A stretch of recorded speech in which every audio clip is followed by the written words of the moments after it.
네, 안녕하십니까. 염승환 이사입니다. 자, 오늘 2022년 8월 9일이죠. 오늘 그 시장 함께 읽기 시작하겠습니다. 오늘 뭐 방송도 방송이지만 이게 좀 걱정입니다. 지금 뭐 서울에 비가 좀 너무 많이 와가지고요. 뭐 지금도 난리가 아닌 것 같고 뭐 좀 제가 좀 이제 1시 넘어서 지금 촬영하고 있는데 비가 너무 많이 와서 좀 걱정이고 여러분들도 좀 계속 이렇게 출퇴근길 좀 조심하셔서 다니시면 좋을 것 같아요. 예. 정말 저도 오늘 아침에 이제 출근하는데 막 이게 길이 막 통제되고 그래가지고 예. 네, 그것도 그거지만 또 이런 이제 사고들이 또 많이 발생하니까 각별히 좀 조심하셨으면 좀 좋을 것 같습니다. 자, 오늘 일단 이제 오늘 사실 오늘도 좀 힘든 게 반도체만 좀 안 좋아요. 반도체가 아시겠지만 다른 것보다 엔비디아 이슈도 있지만 제 생각엔 좀 치포 동맹 관련해서 지금 미국과 중국의 갈등이 굉장히 심해지고 있거든요. 여기에 한국이 이제 중간에 딱 껴있는데 한국 입장에서는 뭐 지금 다 장단점은 있어요. 근데 어쨌든 한쪽을 선택 안 할 수가 없는 상황이고, 예, 당장은 어쨌든 미국 쪽에 뭐 치포 동맹에 가입을 하면 뭐 안 좋습니다. 뭐 그건 단기적으로는 안 좋을 수밖에 없고요. 이제 이런 부분들이 좀 주가에 좀 악재로 작용하고 있고 가뜩이나 좀 업황도 안 좋은데 그런 이제 정치적인 이슈까지 겹친 것 같아요. 물론 중장기적으로는 한국이 되게 긍정적일 수도 있어요. 장기적으로. 왜냐하면 중국을 배제하고 중국의 추격을 뿌리치고 그다음에 최대 경쟁자인 대만. 결국 대만의 비중도 줄이겠다는 거거든요. TSMC.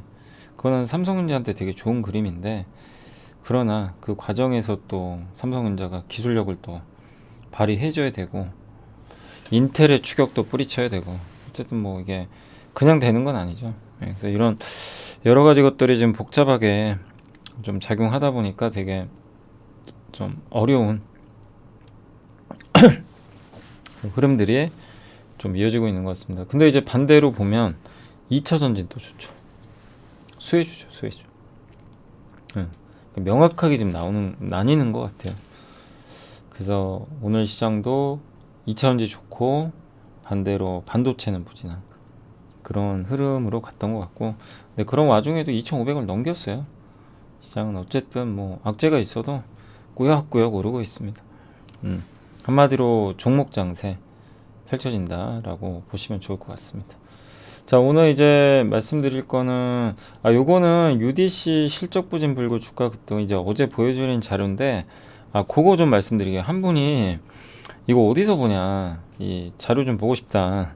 그래서 아니 뭐 자료 별거 있는 건 아니고요. 여기 네이버 보시면 네이버에 이쪽에 그 증권 있잖아요. 네이버 첫 화면에 여기 증권 들어가시면 여기 리서치 보이세요? 여기 리서치라고 이쪽에 리서치 보이시죠? 맨 위에 제가 요걸 클릭을 하시면 여기 뜹니다. 여기 보면 하나금융투자 자료는요. 여기 네이버에서 무료로 볼 수 있어요.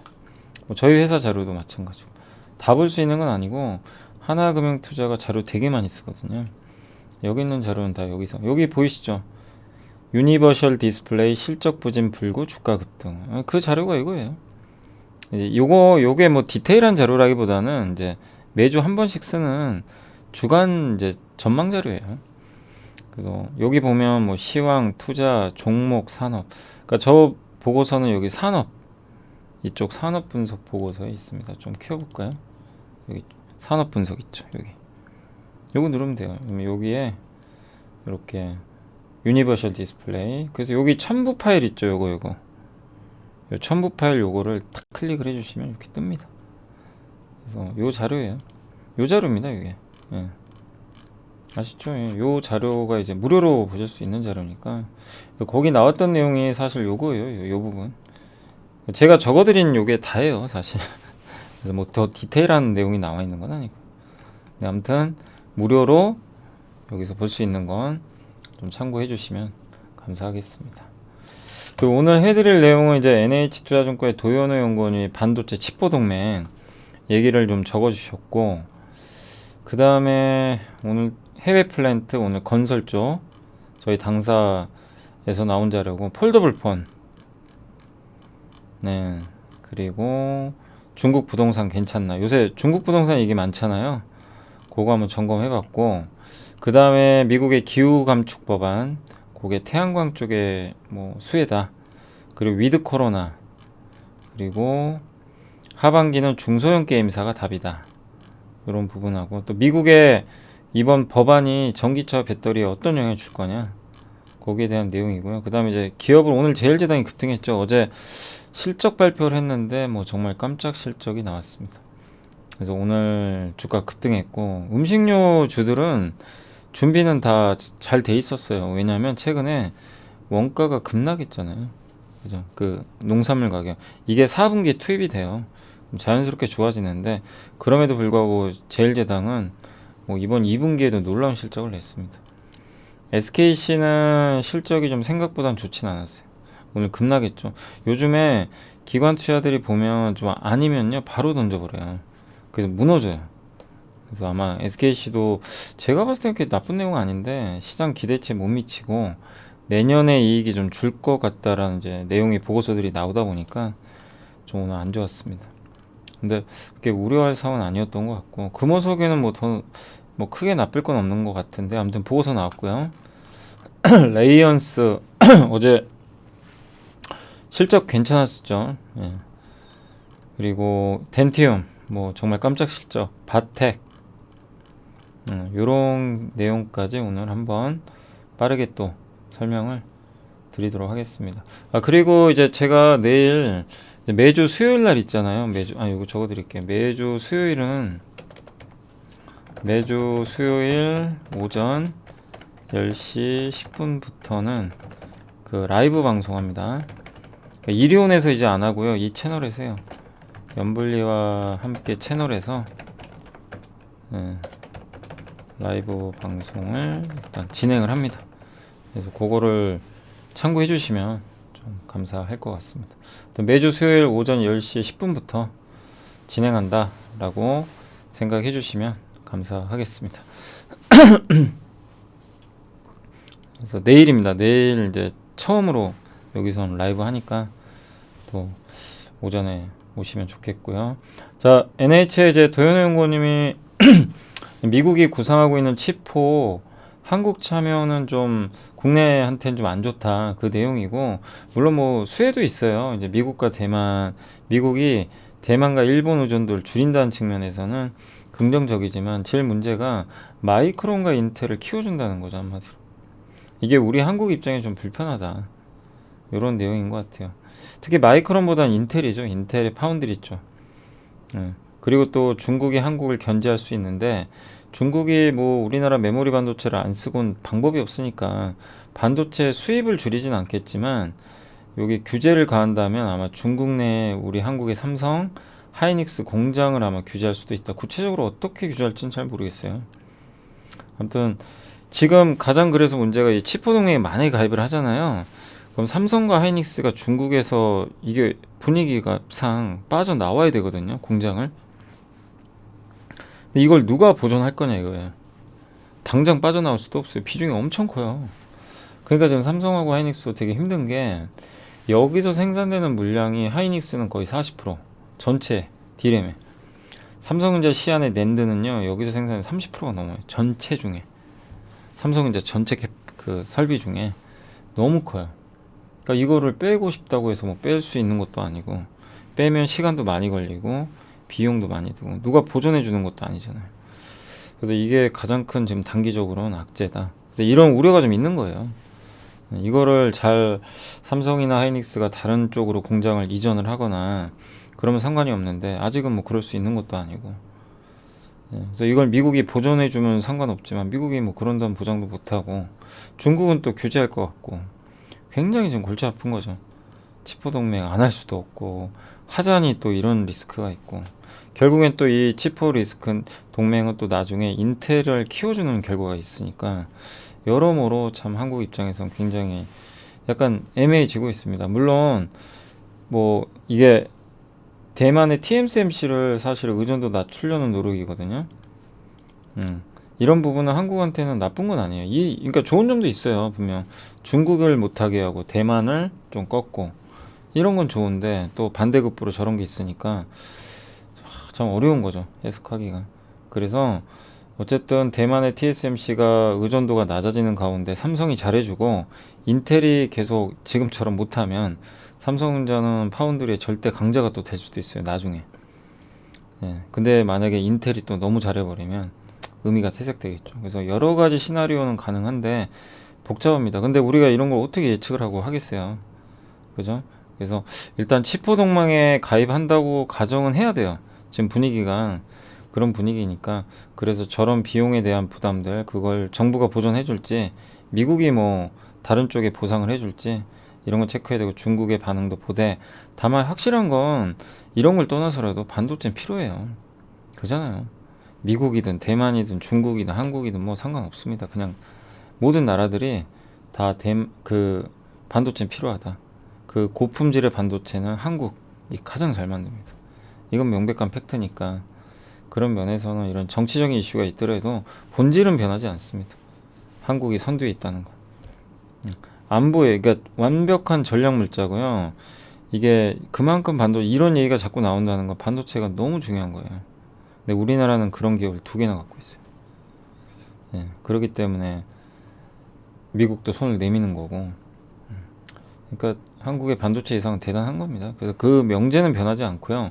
또 반도체는 꾸준히 성장해요. 예, 그래서 결국엔 이런 이슈로 인해서 지금 뭐 또 막 흔들리잖아요. 근데 이거를 도망가지 마시고 큰 줄기는 생각을 하고 투자하시면 좋을 것 같아요. 큰 줄기는 반도체는 성장합니다. 단기적으로는 좀 안 좋아요. 뭐 엔비디아도 지금 안 좋다 그래서 급락했고, 여러 가지 뭐 이런 정치적인 이슈들 복잡하죠. 예. 그래서 기관 투자들 같은 경우는 지금 이런 거 싫으니까 핫한 걸로 간단 말이에요. 막 2차 전지. 예. 근데 우리가 반도체 이런 악재들 한두 번 본 거 아니잖아요. 그동안 숱하게도 미중 무역 분쟁도 겪어봤고.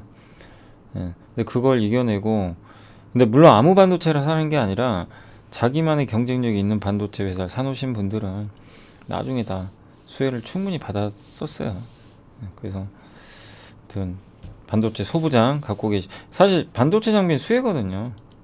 어떻게 보면 미국에 투자, 한국도 투자, 이제 정부 세액 공제하니까. 그렇지만 이런 이슈로 빠진다면 그거를 두려워하지는 마셨으면 좋겠습니다. 단 각오는 해야 돼요. 지금 반도체를 뭐 좋습니다, 장기적으로는 아주 좋아요, 뭐 결국엔 반도체를 이렇게 공포에 맞서신 분들은 이게 승자가 될 겁니다, 이런 얘기 해봐야 아무도 뭐 지금은 믿지도 않죠. 예, 누가 지금 반도체를 하냐 막 이러겠죠. 예, 지금 핫한 걸로 가야지 뭐다 그러겠지만, 저는 오히려 그런 게 더 맞다고 생각해요. 그러니까 지금 반도체 물론 앞으로 성장은 해야죠. 예, 성장한다는 전제는 있지만 반도체 좀 공포에 맞서셨으면 좋겠습니다. 단 시간은 잘 갖고 인내를 하셔야 될 것 같아요. 뭐 당장 좋아지긴 좀 어려우니까요. 예. 그 다음에 건설 쪽에서는 이제 저희 당사의 김세련 연구원님이 이제 해외 쪽 괜찮고요, 아람코를 필두로 해서 해외 쪽 괜찮다 뭐 그런 내용이고, 우리나라 원전 정책도 탈원전에서 친원전으로 가기 때문에 원전 이제 개발 쪽도 건설회사들이 건설을 해주겠죠. 또 사우디의 네움시티 엄청나죠. 요거 발주 시작될 거고, 요게 벌써 이제 현대건설하고 삼성 엔지니어링이 수주 따냈고, LNG 발주 요거 강자가 대우건설, LNG 플랜트 하면 대우건설이 잘해요. 그리고 국토부 장관도 해외 건설 수주 규모 확대 언급했고, 그쯤에 이제 국내 쪽이 좀 안 좋은데, 오늘 사실 발표하기로 했는데 그 정부 정책, 근데 발표할 분위기 좀 아니잖아요, 비가 와가지고. 그래서 일단 지금 이 국내 주택 쪽은 좀 기대감이 많이 꺾였지만, 근데 이거 안 할 거 아니잖아요. 결국은 한단 말이에요. 연기가 된 거지. 그래서 건설업종 긍정적으로 보자는 내용이고, 건설업종에 대해서는 여기 잠시만요. 여기에 여기 있어요. 여기. 예. 요거 아니고, 어디 갔죠? 보고서가 요건가? 요거 저희 당사 보고서입니다. 저희 당사에 저희 김세련 연구원님 보고서입니다. 여기 보면 김세련 연구원이 썼던 거고, 요게 이제 주요 건설사들 영업이익 보시면 확 줄었죠. 매출은 늘었는데요, 이게 왜 그러겠어요? 그 원자재 때문에 원자재가 너무 올라가지고 원가 부담 때문에 그런 거죠. 그러니까 매출은 좋았는데 이익은 급감하는 좀 아쉬운 부분이 있었고, 이게 이제 해외 에너지 업체들의 설비 투자거든요. 두바이유가 이렇게 증가하잖아요. 유가 오르면 이런 수주들은 증가하게 돼 있습니다. 과거에도. 그러니까 차례로 증가할 것 같고, 이게 사우디의 네옴시티 조감도래요. 여기다 이 바다 이런 데다가 대도시 짓는 거예요. 첨단 도시. 그래서 사우디가 이렇게 투자 많이 할 것 같고, 예. 그래서 수주 잔고도 지금 많이 늘어났고요. 예. 이게 뭐 삼성 엔지니어링 같은 기업이고, 그리고 ROE도 되게 높아요. 수익률도, 그러니까 이 수익성도 되게 좋은 편이에요. 경쟁 업체들이 예전에 막 저가 수주하고 막 이랬는데, 한국은 옛날에 빅베이스라 그래가지고 막 손실 다 떨어냈어요. 미리미리. 재무 구조가 굉장히 우량해졌기 때문에 한국의 경쟁력이 있고, 이게 LNG 플랜트 쪽이죠. 그래서 대우건설이 나이지리아 LNG 플랜트를 이렇게 건설하고 있다고 합니다. 그래서 LNG 시장 커지는 것도 수혜다. 그래서 한국의 대표적인 이런 그 대형 건설사들이 각각의 또 모멘텀들이 있으니까 건설업종 좀 잘 주목해보자라는 그런 내용인 것 같고요. 폴더블 폰이 이제 내일 밤 11시에 공개가 돼요. 그래서 폴더블 관련주들이 한번 그 전에 움직였었는데, 일단 디자인은 비슷하고요. 무게 좀 감소하고 배터리 늘어나고, 그 다음에 주름도 좀 개선됐고, 그리고 1200에서 1300만 대 정도 팔 걸로 지금 전망을 하고 있고요. 모델별로는 이제 갤럭시 폴드, 뭐 플립형이 여전히 많은 것 같고, 그 다음에 이제 세트 출하 전망인데, 이걸 토대로 했을 때 아마 1200에서 1300만 대 정도, 작년보단 100% 이상 많이 팔릴 것 같아요. 그래서 노트가 800에서 900만 대 팔렸음을 감안하면 일단은 그거 빈자리는 완벽하게 메꾼다. 그래서 이제 노트가 아니라 이제 완전히 폴더블 폰이 대체한다고 생각하시면 되겠고, 그리고 이제 폴더블 폰 관련주 하면 우리가 흔히 KH바텍, 파인테크닉스, 세경 하이테크, 이 세 개를 항상 꼽아요. 예. 그러니까 항상 이 세 개를 우리가 그 가장 큰 그 수혜주로 많이 꼽는 거죠. 예. 근데 대부분 다 10배가 안 됩니다. 근데 10배 이상의 레벨업을 하기 위해선 폴더블 폰이 대중화 돼야 되겠죠. 확실히 더 많이. 그래서 아직은 대중화 단계까지는 아니잖아요. 그래서 그치만 폴더블 관련주는 핸드폰 섹터 내에선 성장주입니다. 그죠? 네, 그런 부분들은 분명히 긍정적이죠. 폴더블 폰은 확실하게 삼성이 전략적으로 미는 폰이기 때문에. 예, 그래서 그치만 어쨌든 지금 이 상황에서 삼성전자 이 전체 고부가 가치, 그러니까 좀 비싼 폰의 수요가 연간 4천만 대거든요. 여기서 2천만 대 정도는 판매가 돼야 된대요. 진짜 의미가 있다는 거죠. 근데 그러긴 좀 쉽지 않다고 하더라고요. 예, 이게 폴더블이 2천만 대까지 판매가 될까? 그거는 좀 쉽지 않다라고 일단 아직까지는 보고 있는 것 같고, 그래서 중요한 게 보급형 100만 원짜리 이하. 요게 2024년에 출시될 거라는 얘기가 있긴 있는데, 아직은 부품사에 확인한 바로는 그런 부품 개발 동향은 파악된 게 없다고 합니다. 그러니까 아직은 기대는 하는데 모르는 거예요.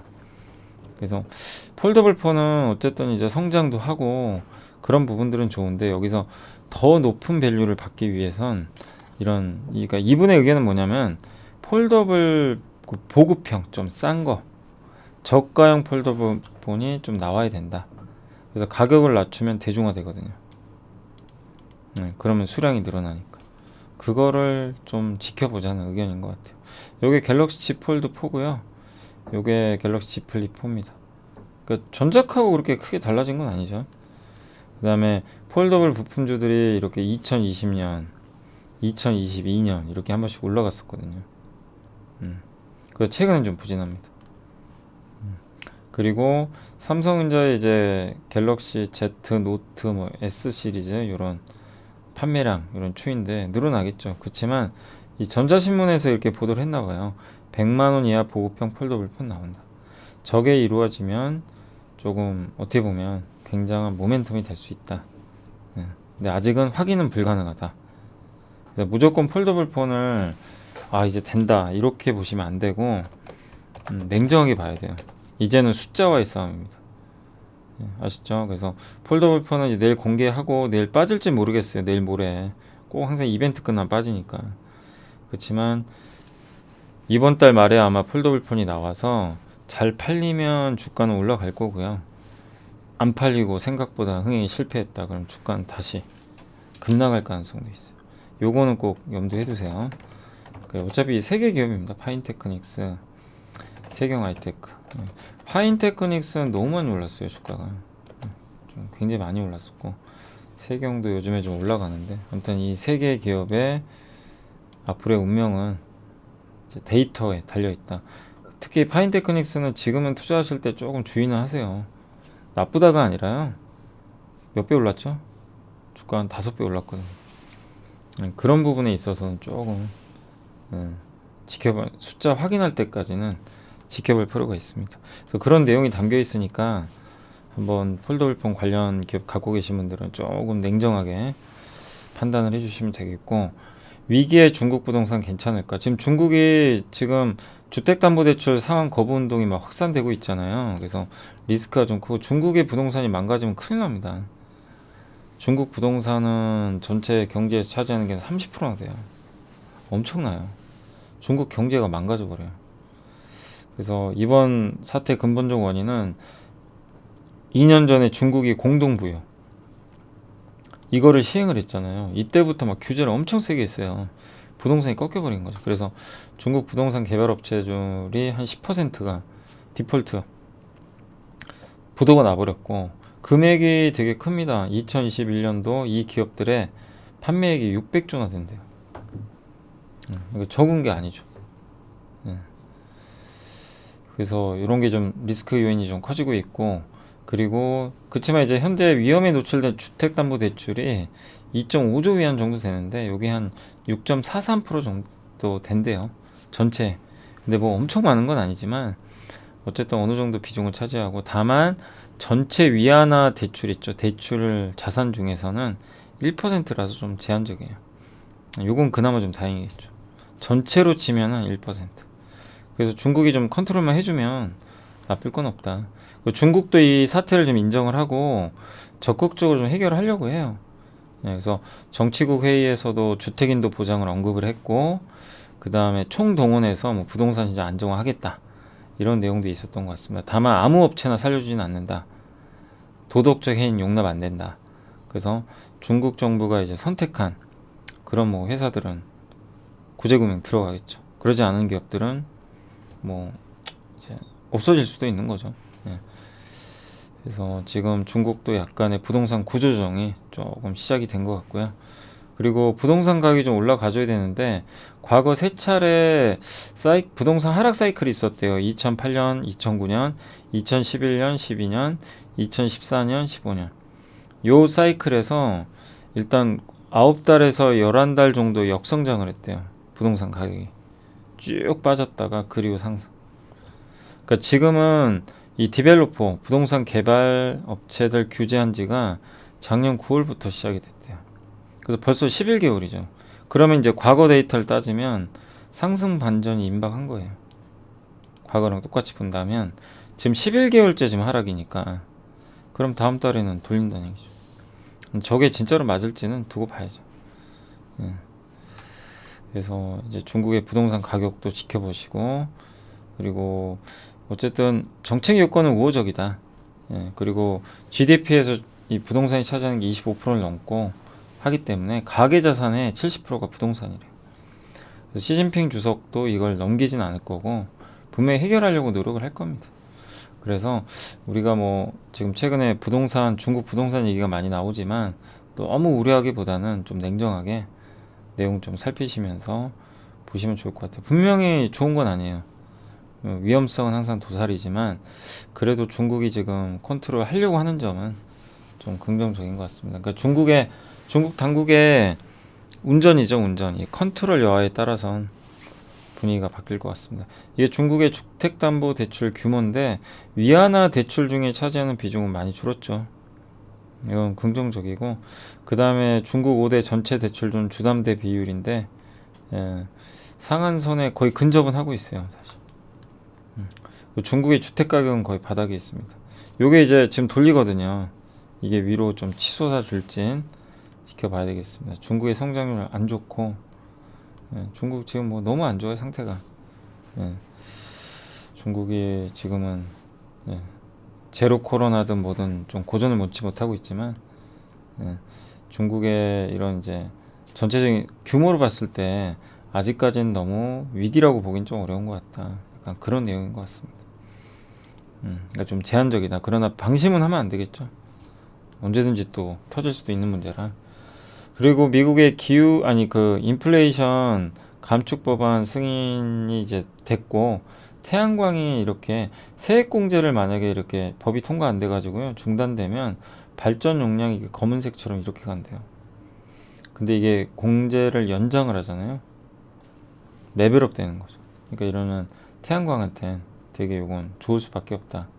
이렇게 보시고, 위드 코로나 주요국에서 아직까지 연착륙 중이라고 하는데, 지금 위드 코로나 이게 확진자예요, 확진자. 그래서 미국도 이때 그 작년 연말부터 올해 초까지 엄청나게 확진자 늘었다가 지금은 반등은 하지만 많이 죽었고, 영국, 독일, 예, 프랑스, 이탈리아, 스페인, 예, 브라질, 그리고 인도, 그다음에 남아공은 주기적으로 한 번씩 발생하네요. 그렇지만 이제 주요 선진국에서는 확실히 그 오미크론 변이는 다 피크아웃 쳤다라고 보는 게 맞는 것 같습니다. 그죠? 대부분 다 이렇게 꺾여 있어요. 그리고 중국은 제로 코로나 정책 여전히 쓰고 있고, 다만 확진자 수는 예전보다는 좀 줄었어요. 이때 뭐 정말 난리가 아니었죠. 그래서 중국의 그 확진자도 좀 줄기 시작했고, 공급망 압력 지수도 떨어집니다. 그러니까 공급망도 지금 완화되고 있는 거예요. 이런 것들은 좋은 거죠. 그 미국 방문하는 사람들의 추이입니다. 이제 본격적으로 회복되죠. 미국 방문객이. 그 다음에 스페인과 이탈리아의 위드 코로나에 힘입어 빠르게 이것도 정상화되고 있다. 네. 이렇게 보시면, 그러니까 이탈리아 입국자 수나 스페인 관광 대국이잖아요. 가는 거죠, 사람들이. 그래서 이런 데이터들을 종합해봤을 때 지금 이제 위드 코로나 이제 하반기엔 충분히 또 이어질 수 있고, 지금 코로나 변이 바이러스가 많지만 이제 피크아웃은 좀 친 것 같아요. 그런 내용으로 생각해 주시면 일단 좋을 것 같습니다. 그래서 결국에 이제 뭐 내년까지도 뭐 이어지겠지만, 리오프닝은 이제 명확하냐고, 해외여행, 뭐 카지노, 그리고 그런 게 좀 우리가 사실 여행주나 카지노 투자하기 되게 어렵잖아요. 그래서 뭐 상대적으로 그때 우리 실적도 봤지만 지난주에 코텍 같은 거 기억나죠? 코텍, 예, 요 기업 그죠? 예, 카지노 모니터, 토비스 경쟁사, 이런 기업들을 이제 또 약간의 차선책으로 보는 분들도 있죠. 예. 그러니까 여러 가지 방법들은 다 많이 있어요. 만약에 리오프닝을 내가 생각한다. 예. 이렇게 보시면 되겠고, 어쨌든 이제 이것도 뭐 다가올 미래다. 리오프닝도 좀 주춤했지만, 그리고 올해 하반기는 중소형 게임사가 좀 답이다 라는 내용이고, 대형 게임사들이 이제 인건비도 증가하고 올해 신작만으로 높은 이익을 내긴 좀 어려워요, 덩치에 맞게. 그리고 대부분 또 블록체인 사업을 위해서 인건비가 작년에 좀 많이 들어가서 이런 부담도 있다고 합니다.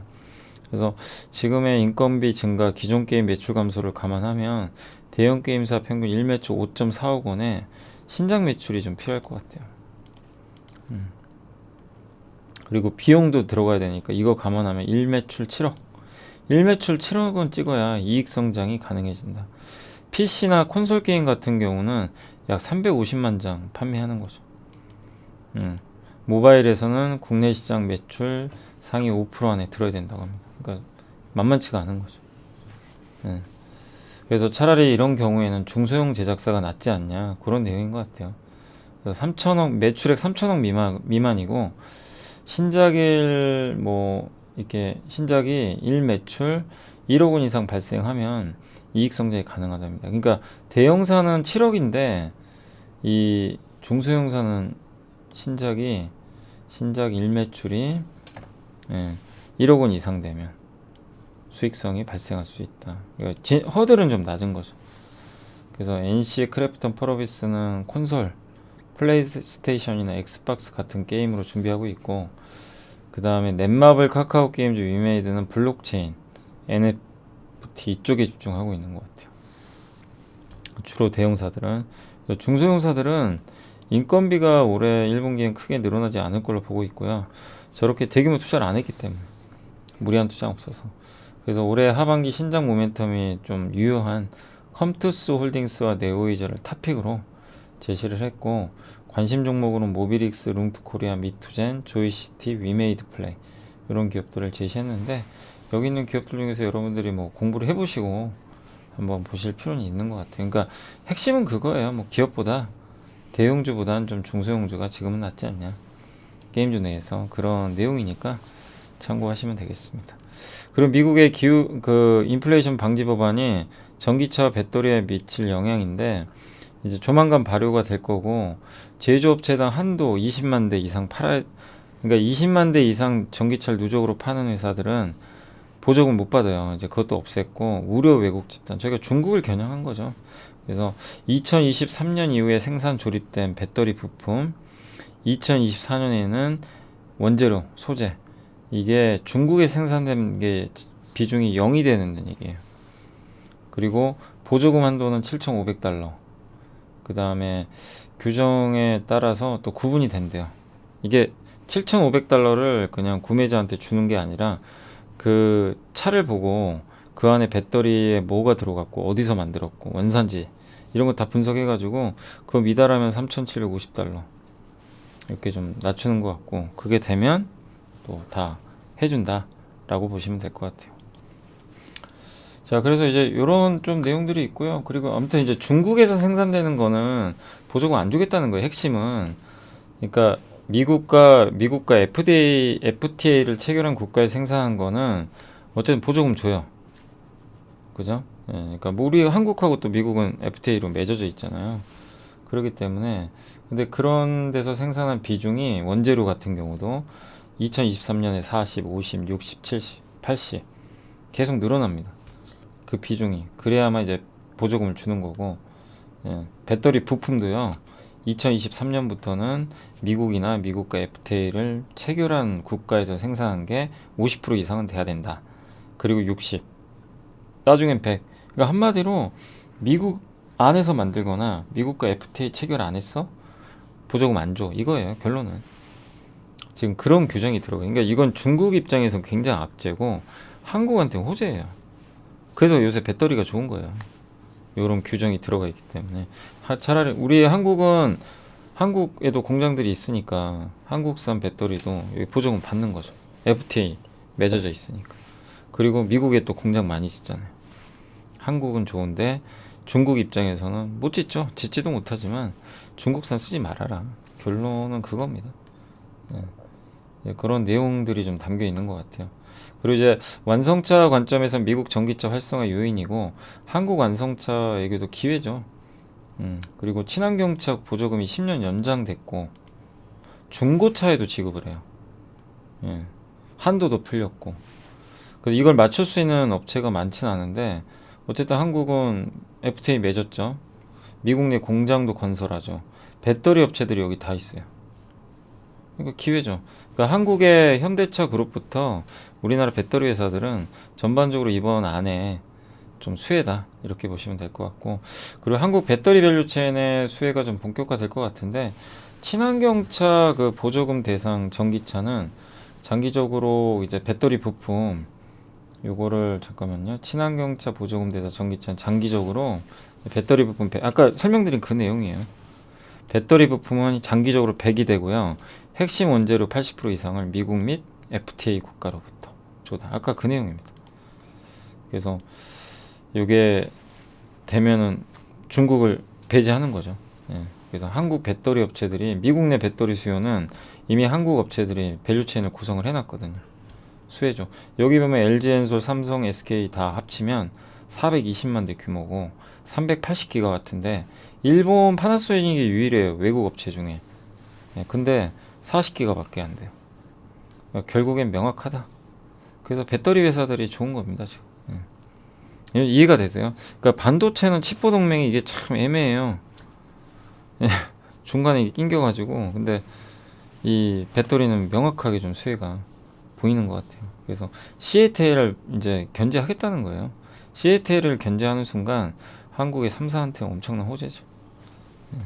그런 결과로 일단 시장은 읽고 있다 라고 보시면 되겠습니다. 자, 이제부터는 기업별로 좀 말씀을 드리면 CJ제일제당 하나증권의 심은지 연구원님이 일단 보고서를 써주셨고 2분기 영업이 7.4% 증가했고요. 물류 제외하고도 3.6%. 작년에 그러니까 그 실적이 또 좋았어요. 그래서 또 여기다 원가 부담도 좀 있었는데 매출이 잘 나왔어요. 이익도 잘 나오고 판가 올리고. 바이오가 뭐냐면은 이게 라이신 아세요? 돼지를 사육할 때 쓰는 그 사료 첨가제입니다. 뭐 메티오닌, 요건 제가 알기로는 닭으로 알고 있거든요. 가금류. 그래서 이런 걸 이제 이런 사료 첨가제를 바이오 사업부라고 하는데 이게 분기 사상 최대 이익 났어요. 또 대두박 강세로 인해 가지고 셀렉타 요것도 이쪽도 실적이 굉장히 좋아졌고, 그러니까 농산물 가격이 급등하면서 수혜를 좀 받았고, 생물 자원은 좀 안 좋았던 게 이게 그 돼지고기 뭐 이런 거 있죠, 돼지 이런 쪽인데 요거는 좀 이익이 줄었어요. 그러니까 가공식품과 저 바이오 사업부가 열일했죠. 예. 그래서 3분기도 실적 더 좋을 것 같고 원가 부담은 이어지는데 판가를 올렸기 때문에 바이오는 3분기도 좋대요. 근데 이제 시장에서 우려했던 건 뭐냐면 이거 올해 이렇게 바이오 사업 뭐 라이신 좋은데 내년에 꺾이는 거 아니야? 이런 이제 우려가 있었는데 지금 실적을 보니까 너무 걱정할 필요 없을 것 같다. 그리고 그렇다 하더라도 식품 사업부가 그걸 메꿔줄 것 같다. 이런 좀 분위기 같아요. 그리고 현재 PER 8배에 불과하다. 네, 그런 내용. 그래서 오늘 제일제당이 주가가 굉장히 좋아요. 그래서 한순간에 이렇게 무섭죠. 주식 투자. 1년 이게 지금 1년 빠졌어요. 1년 빠진 게 오늘 하루에 갑니다. 정말 어려운 것 같아요. 이걸 견디신 분은 보상받는 거예요. 그러니까 음식료에 대한 확신이 있었던 분, 제일제당도 국내 1등 업체고, 제가 원가는 언젠가 꺾인다고 한번 말씀해드린 거 기억나시죠? 네, 원가가 꺾였고 이게 4분기에 투입이 돼요. 근데 저도 지금 이렇게 간다고 생각을 못했고 4분기에 원가가 낮은 원가 투입되면 제일제당, 대상 뭐 이런 우리나라 음식료 업체도 4분기 실적 되게 좋겠다. 이 논리로 아이디어가 좀 있긴 있었는데 그게 아니라 뭐 제일제당 같은 경우는 뭐 2분기에도 실적이 좋은 거예요. 그러니까 이제 급등하는 거죠. 거기다 PER도 낮으니까. 그래서 오늘 이제 제일제당이 급등하니까 대상도 같이 가요. 그죠? 쭉 올라버립니다. 요런 지금 분위기예요. 그래서 여기서 우리가 교훈을 하나 얻을 수가 있어요. 여러분들도 항상 투자할 때 이걸 생각해 보세요. 남과 다른 투자를 하고 싶으신 분들은 남이 그러니까 버리는 업종들 있죠. 그러니까 음식료도 다 버렸어요. 사람들이 관심도 없었고 뭐 가지도 않고 재미도 없고 그런 기업인데 거기서 경쟁력은 있어야 돼요. 자기 영역이 확실해야 돼요. 안 그러면 안 되죠. 그런 기업인데 앞으로 뭔가 좋아지는 데가 그런 요인들을 찾아냈어요. 근데 거기다가 밸류도 낮아요. 그러면 주저할 필요는 없다는 거예요. 단 안 가는 기간이 몇 달인지 몰라요. 6개월인지 3개월인지 이걸 내가 견딜 수 있냐만 고민하면 돼요. 그러면 이제 과감하게 투자할 수 있는 거죠. 그래서 이런 기회는 앞으로도 많이 나와요. 음식료 말고 또 다른 업종에서도. 그래서 하방이 단단한 거 얘기를 많이 하잖아요. 그게 이제 대표적인 음식료죠. 진짜 하방이 단단해요. 밸류가 워낙 낮으니까. 낮은데 모멘텀이 없으니까 못 가는 거죠. 그동안. 그러니까 왜 수익을 못 내냐면요. 이제 이런 걸 투자해도 뭐 수익을 못 내는 이유는 명확해요. 못 기다려요. 안 가니까. 옆에 막 태양광 가고 조선주 가고 뭐 난리가 나잖아요. 근데 안 가니까 들고 있다가도 그냥 이제 정리하고 딴 데로 가버리는 거죠. 그렇게 하지 마시고 내가 철저하게 분석됐고 하방이 단단하고 하방이 단단한 건 철저하게 소외받고 있어야 돼요. 받고 남이 관심 안 갖고 물론 그게 다 가는 건 아닙니다. 그리고 명확한 모멘텀. 근데 오늘 이제 실적이란 모멘텀이 딱 발현이 되니까 위로 가는 거죠. 그래서 혹시 제일제당을 뭐 이런 식으로 해서 수익 나신 분도 제가 봤을 때 분명히 있으실 것 같아요. 그런 분은 앞으로 되게 투자 잘하실 것 같아요. 그러니까 이런 경험들을 계속 쌓아 나가세요. 그리고 지금 안 되시는 분이라도 앞으로 이런 것들이 많이 나올 거예요. 그래서 그런 것들을 한 번씩 경험을 꼭 해보시면 좋을 것 같아요. 그냥 올라가는 거 막 가니까 뭐 예를 들면 요즘에 방산주 진짜 뭐 LIG 넥스원도 많이 갔잖아요. 이렇게 올라가는 거 쫓아가서 수익 낼 수도 있어요. 근데 이런 데서 수익 내는 거는 저는 오히려 위험하다고 봐요. 운도 많이 따라야 되고 결국 고점에서 잘못 샀을 때는 다칩니다. 예. 그렇지만 예. 이렇게 쫓아가서가 아니라 뭐 예를 들면 LIG 넥스원도 한참 못 갈 때 있었잖아요. 그런 데서 내가 잘 들어가서 기다렸다 수익 내신 분하고 쫓아가면서 하는 분은 결과가 나중엔요 진짜 달라요. 그런 경험들을 계속 해보시면 좋을 것 같습니다. 자, SKC는 오늘 안 좋았는데 PER이 싸진 않아요. 21배니까 그죠? 뭐 싸다고 할 수는 없고 19만 원 유지인데 화학 쪽이 안 좋았어요. 제가 읽어봤거든요. 화학이 부진했습니다. 본업은 화학이에요. 이게 전분기 대비해서 많이 떨어졌어요. 이게 반면에 산업 소재도 안 좋았고 필름 같은 거 아마 이거는 이제 매각할 것 같은데 반면에 넥실릭스가 핵심이죠. 이게 동박은 합격입니다. 잘했어요. 그러니까 이거 보면 실적 좋은 건데 저 안 좋은 쪽으로만 생각하는 것 같아요. 그래서 동박 쪽은 좋고 증설도 지금 본격적으로 이루어지고 근데 다만 화학이 내년까지 안 좋대요. 그러니까 본업인 화학이 꺾이니까 전체 이익은 주는 거예요. 그러니까 이제 그게 싫은 거죠. 그래서 오늘 주가가 좀 빠졌던 것 같아요. 그렇지만 XK 넥실리스는 이렇게 성장을 합니다. 영업이익률도 두 자릿수. 그러니까 어디를 보느냐가 중요하고 그리고 실리콘 응급제 사업도 하거든요. 응급제에 들어간 실리콘. 예, 뭐 반도체 유리기판도 되냐. 신사업을 다 해요. 이거를 봐야 되는데 지금 시장은 그냥 감익에만 초점을 맞춰서 그냥 오늘 급락시켜 버리더라고. 공매도 나왔겠죠. 그리고 이거 특히 이제 개인 지금 기관 투자자도 한번 설명드렸지만 제가 요새 기관 투자자 좀 조급하거든요. 왜냐하면 수익률을 증가시켜야 되기 때문에 그래서 뭔가 미스나고 좀 안 좋으면요 정리해서 지금 오늘 포스코 케미칼 가죠. 2차 전지에서 되는 쪽으로 붙어요. 지금 보이시죠? 근데 여러분은 반대로 하셔야 돼요. 저게 기관들 지금 저렇게 들어가면서 쫓아가지 마세요. 리스크 큽니다 나중에. 지금 기관도 이제 들어오거든요. 외국인도 같이 들어오는데 수급의 힘이죠 지금. 아까 그 2차 전지 왜 가는지 우리 공부했죠. 지금 법안 봤을 때 그 힘으로 포스코 케미칼도 미국에 지금 투자 같이 하잖아요. GM에 납품하니까. 그리고 포스코 케미칼은 양극재, 음극재 핵심 기업이고 중국을 대체할 수가 있어요. 저 법안에 의하면. 그거를 지금 당겨서 지금 반영을 하는 거거든요. 그래서 오늘 아침에 포스코도 막 움직였잖아요. 그렇지만 시간은 많이 걸려요. 뭐 23년, 25년, 28년까지. 그래서 지금 이렇게 좀 오버할 때 흥분할 게 아니라 좀 냉정하게 보자. 아시죠? 그래서 SKC는 정반대로 빠지지만 이게 교체해서 그런 거거든요. 저쪽으로 가고 이쪽으로. 근데 제가 보는 관점에서 뭐 이 동박 또 그죠 실리콘 응급제 반도체 유리기판 바뀐 건 없어요. 그러니까 겁먹을 필요 없다. 저는 그렇게 좀 보고 있고요. 금호석유 좋지는 않습니다. 실적 안 좋은 거 다 알고 있었죠.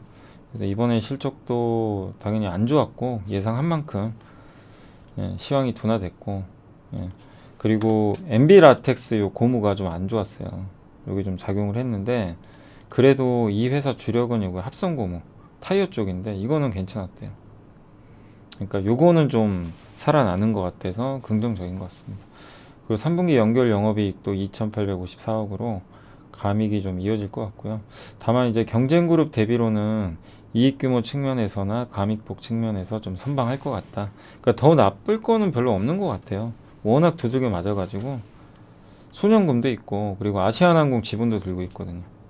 저평가 상태다. 그래서 매수 의견 유지한다. 상대적으로 양호한 하반기 실적 전망과 수년금, 보유 지분 가치. 그러니까 지금은 워낙 빠져 있기 때문에 우리가 이제 락바텀. 지금 실적은 당연히 안 좋으니까 그래서 밸류를 좀 보긴 봐야 되는데 저런 아시아나항공 지분 자사주 또 배당도 주고 이런 걸 보면 여기서 물러나지 말자. 그리고 화학은 어저께 롯데케미칼도 보여줬지만 사실 최악의 국면을 돌파하잖아요. 주가 또 크게 올라가요. 순식간에. 근데 그게 언젠지 모릅니다. 그래서 지금은 조금 인내심을 좀 잘 발휘해 주시면 뭐 좋을 것 같아요. 당장 올라간다는 얘기를 하는 게 아니라 근데 오를 땐 순식간입니다. 진짜. 석유화학은. 그래서 그때 한번 탈출할 때가 있어요. 그래서 혹시 금호석유나 석유화학 때문에 지금 고생하신 분들 많이 계실 거예요. 뭐 효성 TNC, 효성 TNC도 작년에 워낙 좋아가지고 막 고점에 물리신 분들 많더라고요. 근데 분명히 한 번은 기회 줍니다. 다 어느 시점에서 사이클은 도니까 그거를 꼭 잘 참고 인내하세요. 예. 그게 지금 좀 필요할 것 같아요. 그 레이언스는 그 의료기기 회사죠. 그래서 엑스레이 기기 회사인데 목표 주가 15,000원 유지했고 2분기 영업이익 이렇게 좀 증가하고 있고요. 이번 실적 좋았습니다. 바텍과 동행하고 있고 이익률도 높았고 레이언스 매출액입니다. 이렇게 실적 좋은데 참 주가 안 가더라고요. 저도 이해가 안 가요. 영업이익률도 두 자릿수예요. 굉장히 경쟁력이 있어요. 진짜 많이 빠졌죠. 그래서 저희 당사에서 목표 주가 낮췄지만 그 괴리율 때문이에요. 꼭 나빠서는 아니고. 그래서 여전히 싸다 그런 거고 실적이 증명했잖아요. 그리고 덴티움은 뭐 정말 대단합니다. 어마어마한 이익을 냈어요. 영업이익률이요 36%. 엄청납니다. 판관 비율 감소했고 PER도 10배밖에 안 돼요. 지금 올해 6, 7월 수출 금액이에요. 보시면 놀라운 실적이에요. 다만 이제 너무 좋았잖아요. 우리가 생각할 건 뭐냐면 이게 지속될 수 있느냐. 너무 좋으면 또 언젠간 부러져요. 영원할 수는 없어요. 그래서 이제부터 이거를 그 덴티움을 지금 들어가는 건 안 되고요. 당연히 그거는 늦었고 덴티움을 내가 갖고 있다 하시는 분은 이제 지금 좋잖아요. 그래서 이제 앞으로 3분기, 4분기 실적이 또 나올 거예요. 그때 실적 분석을 잘 하셔야 돼요. 중국과 러시아가 꺾이면 안 됩니다. 이번에도 거기가 잘 돼서 실적이 서프라이즈하게 나온 거예요. 그리고 그 전부터 주가 계속 올랐어요. 그래서 냉정하게 흥분할 단계가 아니라 이제는 오히려 긴장하면서 이 덴티움을 갖고 계신 분들은 워낙 몰랐으니까 리스크 관리도 꼭 병행하셔야 돼요. 바텍도 실적 너무 좋았어요. 예, 목표 주가 6만 원 유지했고 유럽, 미국, 뭐 러시아 근데 다만 이거는 또 반대로 중국만 안 좋았어요. 좀 다르게. 그래서 올해 연간 영업이익도 16% 증가할 것 같고 전체적으로 분위기 괜찮습니다. 근데 중국이 아쉬워요. 중국이 셧다운 들어가가지고 그래서 바텍은 반대로 중국이 언제 좋아지느냐가 관건입니다. 예, 이게 지금 중국이 안 돼가지고 그러니까 덴티움은 중국이 너무 잘 되는데 바텍은 그게 좀 안 됐어요. 그래서 항상 싸요. 중국이 열리면 퍼가 올라가겠죠. 그리고 되게 우량해요. PER 7배인데 ROE가 20%고요. PBR이 1.5배고 영업이익률이 20%가 넘어요. 주가도 싼데 이익률도 최고입니다.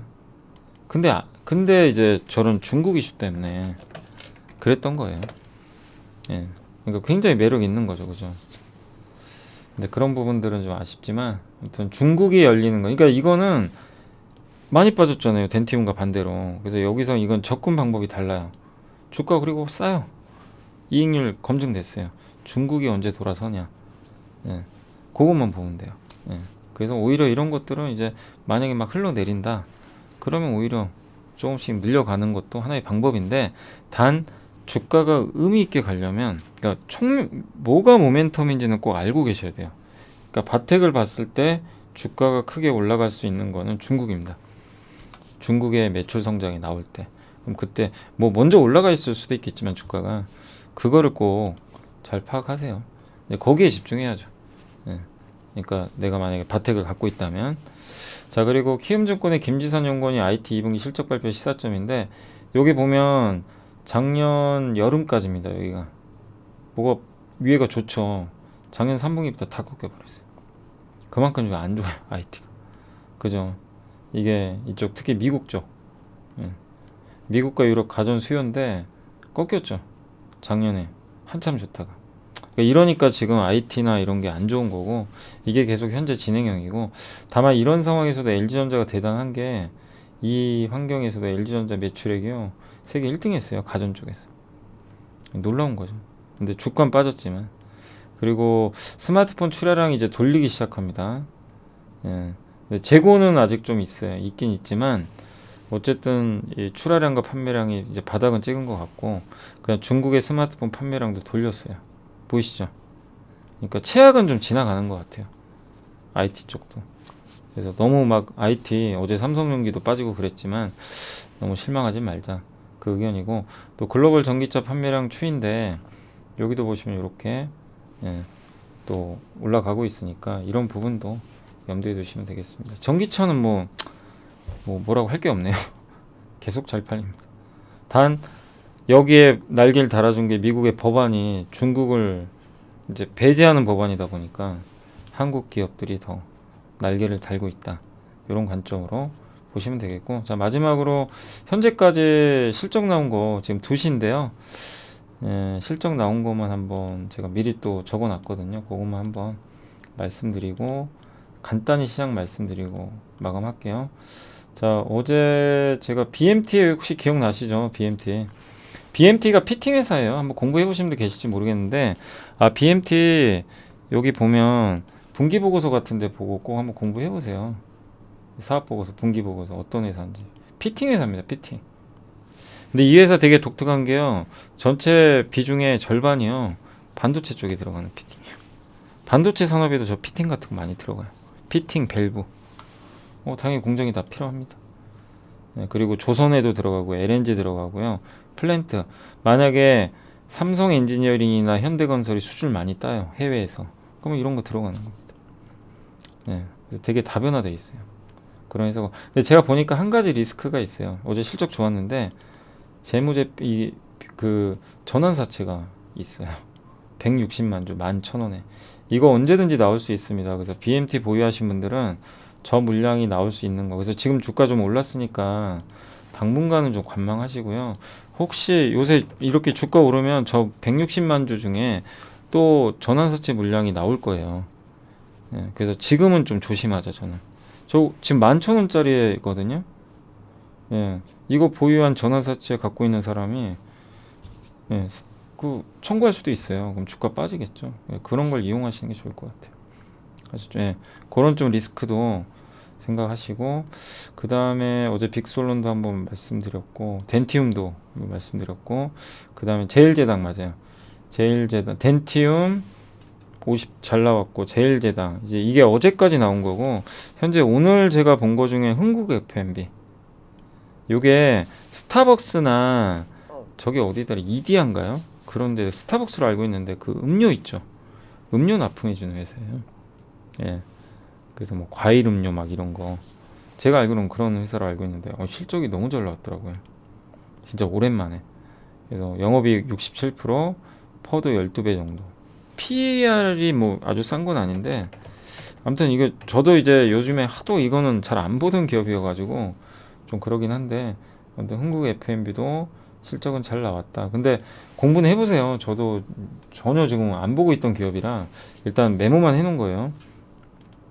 성강밴드는 잘 아시죠? 피팅, 아까 BMT랑 비슷한 피팅 회사고 흑자 전환했습니다. 하이루코리아 똑같은 피팅. 그러니까 저 피팅 회사들이요 요새 실적이 너무 좋아요. 하이루코리아까지. 예. 그래서 요거는 이제 이렇게 실적들이 좀 좋았다는 거 보시면 좋을 것 같습니다. 하이루코리아도 마찬가지로 해양 플랜트나 조선 쪽에 들어가는 피팅 만드는, 성강밴드 약간 경쟁사기도 해요. 다 비슷비슷합니다. 근데 오늘 BMT 막 이런 것도, 근데 이런 것도 제가 이제 예전에 이리온 할 때도 많이 소개를 해드렸잖아요. 보고서나 이런 거 보고. 그땐 정말 안 갔는데 이제 막 불 뿜죠. 이럴 때 조심하셔야 돼요. 또 흥분해요, 사람들. 막 그냥 사고 싶고. 참으셔야 됩니다. 그러지 마세요. 기다려야 됩니다. 예, 이건 들고 있는 분들의 몫이지, 뒤늦게 쫓아가면은 항상 우리 늦게만 사가지고 고점에 물려서 많은 수익도 못 내고 고생하고. 안 간 거에서 찾으세요. 예, 안 간 거에서. 지금 안 간 거, 근데 이런 거죠. 반도체 안 갔죠. 근데 이거 보니까 답답해요. 이거 언제 가나. 원래 은행주 안 갔어요. 건설주 아, 답답해. 그러니까 안 해요. 얘네 언제 갈지 몰라. 그러지 마시고 안 간 데서 항상 뭔가 기회를 좀 생각하시고 보시는 게 결국엔 올해 이 주식시장에서 살아남고 오래 수익 낼 수 있는 길이 아닌가라고 말씀드리겠습니다. 자, 그리고 일단 그 오늘 그 시장만 좀 간단히 말씀드리면 오늘도 시장은 삼성전자 이런 게 좀 안 좋았지만 꾸역꾸역 올라가요. 대단하죠. 그래서 저희 윤지호 센터장님이 했던 얘기도 그렇고 저도 그렇고 종목 장세다 말씀 많이 드렸잖아요. 예. 네, 종목 장세예요. 지수 볼 필요 없어요. 별로. 종목에 집중하세요. 예, 뭐 매크로 이슈가 지금 중요하지가 않아요. 지금 장 자체가 반영을 안 해요. 그러니까 지금은 종목 장세가 계속 펼쳐진다. 거기서 내가 어떤 걸 좀 투자를 할까 계속 공부해서 저번에 우리 뭐 어떤 거 공부했었죠? 지난주에 공부했던 중에 제일 눈에 떴던 게 막 뉴프렉스나 이거 절대 뭐 여러분들이 함부로 막 사시거나 그러시면 안 돼요. 공부를 하시고 하셔야 돼요. 거기 나왔던 기업들 뭐 BH, 뭐 뉴프렉스, LG이노텍, 삼성전기, 뭐 카메라 모듈 회사들 많은데 그런 것들을 공부해서 보는 거예요. 예. 뭐 이런 것도 있을 수 있고 그 다음에 뭐 음식료도 있을 수도 있고 아니면 실적 좋았던 거 어제 뭐 좀 빅솔론 같은 거라든가 그죠? 실적 좋았죠. 이런 거를 개별 기업 아니면 예전에 그 저희 정홍시 연구원님이 얘기했던 메커스 같은 거 기억나세요? 예. 공부해요. 해놓고 보는 거예요. 저 중에서 그러니까 개별 기업 중심으로 접근하세요. 그러니까 산업을 보고 이거 괜찮은데 그 밑에 모빌리티에 뭐가 있나 선정을 하시든가 아니면 개별 기업 하나하나 보고서 나오는 거 보고 이거 실적 괜찮은데 이거 보고서 아이디어 괜찮은데 그래서 내가 집중 분석해서 들어가는 거 아니면 순환매 지금 제일 왕따 당하는 게 뭘까 싸고 더 이상 근데 더 이상 나쁠 거 없는 거 이런 것들 하나씩 분석을 해서 들어가는 거 여러 가지 방법들이 있어요. 그러니까 그런 것들을 여러분들이 잘 좀 고민하셔가지고 대응을 하시면 좀 좋을 것 같습니다. 아무튼 뭐 많아요. 그래서 지금은 너무 지수 하나하나에 연연하지 마시고 일단 시장보다는 기업이나 산업에 집중하자. 그 말씀을 꼭 드리고 싶고 오늘 섹터 쪽으로는 뭐죠? 페인트 회사들이 좀 강했고요. 아스팔트 아무래도 뭐 도로 침수 피해 뭐 이런 것 때문인가요? 예.